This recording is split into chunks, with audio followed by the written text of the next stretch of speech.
Simula po tayo'y namulat, tinuturuan po tayo na sa higit sa lahat mahalin ng Panginoon, hindi po ba? At pagkatapos po tayong turuan na mahalin ng Panginoon, ang sinasabi sa atin, mahalin ang ating kapwa. Pero dahil lubusan nagmamahal ang Pilipino, pag may gumagawa ng masama, minsan sobra ang ating patawad. Minsan paulit-ulit na ang pagnanakaw, okay din na. Sobra na po ang ginagawa, tiisin na lang natin.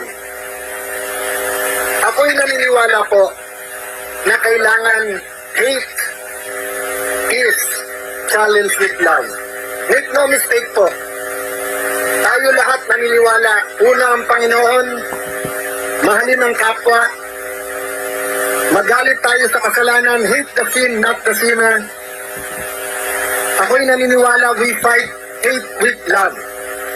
Pero ako'y naniniwala, ang Diyos natin ay Diyos ng hustisya. Hindi po ba, mga kababayan? Nung SONA, halos 1 taon na nakalipas, malapit na po, ilang linggo na lang po SONA. Ang sabi po ng ating mahal na Pangulo ay, mahiya naman kayo!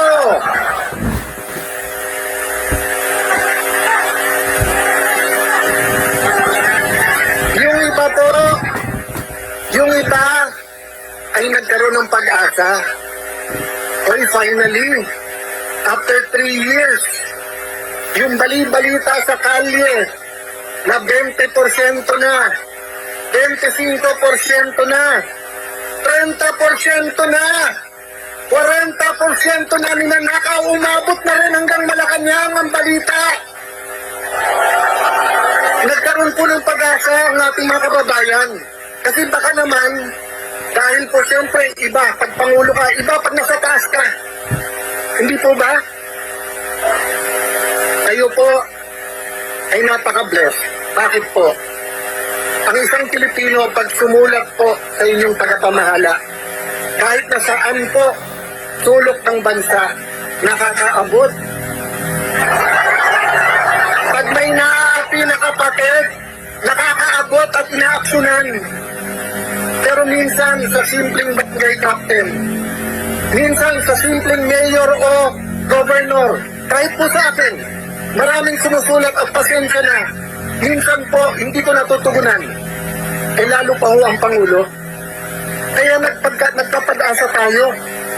At agad tumilos si Senator Lacson. Nag-privilege speech. Eh nag-hearing na si Senator Marcoleta noon. Sabi ko kay Senator Marcoleta, Sir, bawal mag-privilege speech kapag ka-hearing na. Dapat sa hearing. Mabait po si Senator Marcoleta. Sabi niya, aangal ba? Hindi. Baka naman makatulong sa atin. So nagkaisa kami sa minority nun. Sige, kahit na bawal ang ginagawa, kung makakatulong sa bansa, kung mahanap ang magnanakaw, kung ang kadiliman ay mabibigyan ng ilaw, okay na. Nag-speech po siya. Na-reveal yung mga ghost. Pagkatapos sinabi, 400 yung ghost, 1,000 na yung ghost. Ang daming in-expose. And then pinalitan si Senator Marcoleta. Nung pinalitan si Senator Marcoleta, ang mastermind ay senador na lang. Nawala na po lahat ng iba. Nawala na sa departamento, nawala yung secretaries, nawala yung congressman, nawala po yung napakalaking tao na kung siya po ay nagpagalaw nitong lahat. Pero sabihin nyo, kapatid na Alan, bias hindi po. Si Ombudsman Boying Remulla mismo nagsabing, meron mastermind. Sabi po ni Ombudsman, meron mastermind. Ano po ang sabi? Ano po sabi ni Senator Lacson? Walang mastermind. So mga kapatid, malinaw po na ang unang nagbigay ng pag-asa sa atin na Pangulo mismong sabing, mahiya naman kayo. Hindi na po sila nahihiya. Sa totoo lang po, kawalang yan na ang ginagawa. February 4 po, ipepwesto po namin si Senator Legarda bilang Senate President. 30 minutes before 3 o'clock, tumahimik ang buong Senado. Bakit po? Nagtawagan na galing sa mga tax na opisina at sinabi sa mga senador, hindi na kayo makukulong, bawiin nyo lang pirma nyo. Huwag niyong papalitan si Tito Soto. Yan po ay recorded, yan po ay alam ni Jinggoy Estrada, yan po isisiwalat ka sa tamang panahon. Ang sabi po sa amin, wag lang si Loren, wag lang si Loren. Hindi na namin tinanong bakit. Sabi ni Loren Legarda, Alan, anak ko lumalaban. So baka yun ang dahilan. Pero okay lang, Alan. Okay lang, sinabi niya sa amin lahat.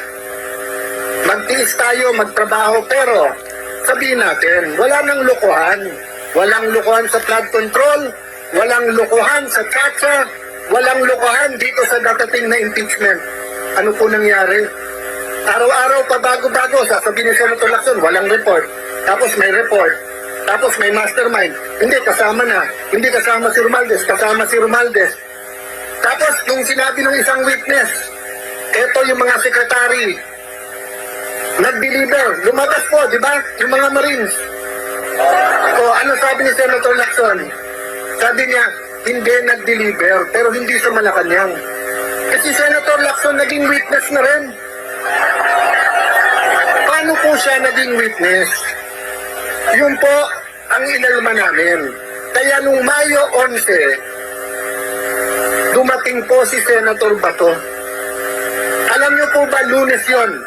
Sabado, tumawag siya sa akin. Sabi niya, Alan, panay checkpoint na hindi na ako makakarating. Wala rin naman. Yung isang yon, pang 14, pang 13 ka. Sabi niya, ganun ba? Sige, pagdadasal ko. Alam niyo po, nung sinabi niyang pagdadasal ko, naramdaman ko.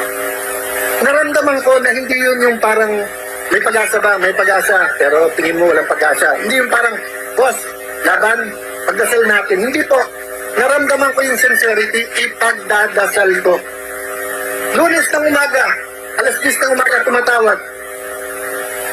Sabi ko, Sen, kung dadating ka, Alan, hindi Sen, gusto ko lang malaman mo kung dadating ka. Eto, Sen, makinig ka. Sabi ko, ano yun kuya? Nandito na ako, sunduin mo na ako. So, napagdasal niya at alam niya tamang gagawin. Akalain po ba namin? Puno na ng NBI ang Senado. Mahigit 20 operatives na sa loob na po ng Senado nakakalat na.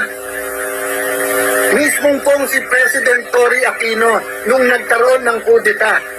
Mismong Senate President niya na si Senate President Salonga, hindi pinayagan na kunin si Senator Enrile, former Senate President Enrile sa loob.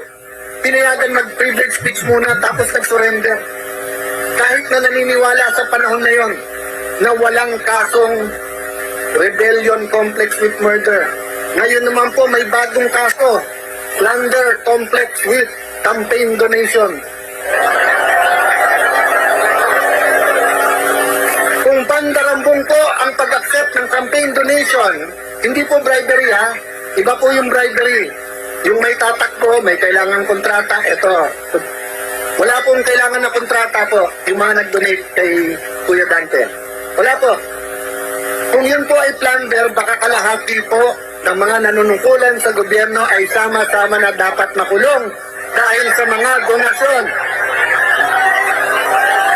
Bibigyan ko ng example ha. Although karamihan dito kapatid, sabihin na natin may iba pang mga sumama. Noong 2016 election, meron pong eleksyon, may isang kandidato nagpapadonate ng lugaw. Okay? Magandang project yun. Magandang project yun. Magandang project yun. Pero kung 1 milyon po tayo na nagbigay ng 50 pesos para po magkaroon ng lugaw, 50 million yun, plunder po ba yun? O kayo po, may mga t-shirt kayo. Kung tatakpo po si Kadante, nagbigay kayo ng t-shirt worth 50 pesos. Eh ilang milyon po ang mga kapatid? Sa 1 milyon na lang po nagbigay isang t-shirt, plunder po yun? Ang ang kasalanan po ni Senator Marcoleta ay hinahanap niya ang katotohanan. Yun po ang buong katotohanan. Alam niyo po, hindi po ako magpapakahaba. Alam ko pong mahaba ang programa, mahaba ang pagtitiis, pero gusto ko pong aminin sa inyo to. Kaninang umaga, nung pinapanood ko yung video at malakas ang ulan at hindi po umaalis, tapos may konting kaguluhan, nagsisigawan, "We are one."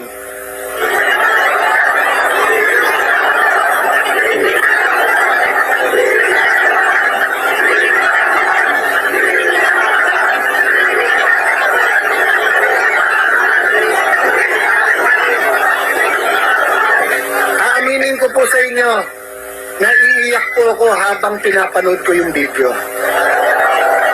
Alam niyo po bakit ako naiiyak? 15 anyos po, nandito ako sa EDSA. Naka-Marcos po ako eh. Nung bata po ako. Assemblyman po ang tatay ko, 4 lang silang nanalo sa Metro Manila. Nung grade 5, grade 6 kami po. 3 lang ang suntukan. Pareho kayo ng crush, Crispa Toyota o Marcos Aquino. Yun lang po, yung suntukan sa amin. Linggo-linggo, yun lang 3 ang pinagkakasuntukan. Inuunahan mo ako sa crush ko.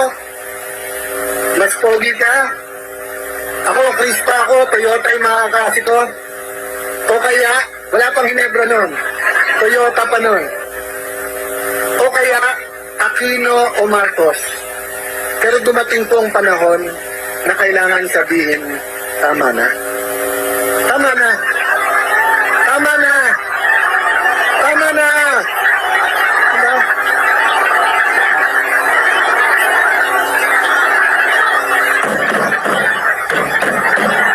Tama na.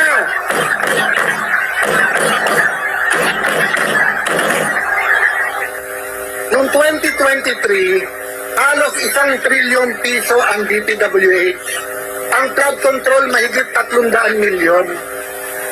Ang maintenance ng roads, unang beses, 1/3 din ng budget, mahigit din 300 milyon. Usually, 70% ng budget ay bagong kalye, bagong tulay, bagong building. First time po noong 2023. Flood control at saka maintenance. Ang maintenance po hindi pa iniimbestigahan hanggang ngayon. Hindi pa rin po natuwa, 2024. Wala pa rin nagsabing tama na. Ganun na naman ang ginawa. DPWH pa lang ho yan. Wala pang DOH yan. Wala pang Department of Agriculture yan. Wala pang BIR yan. Wala pang LTO yan.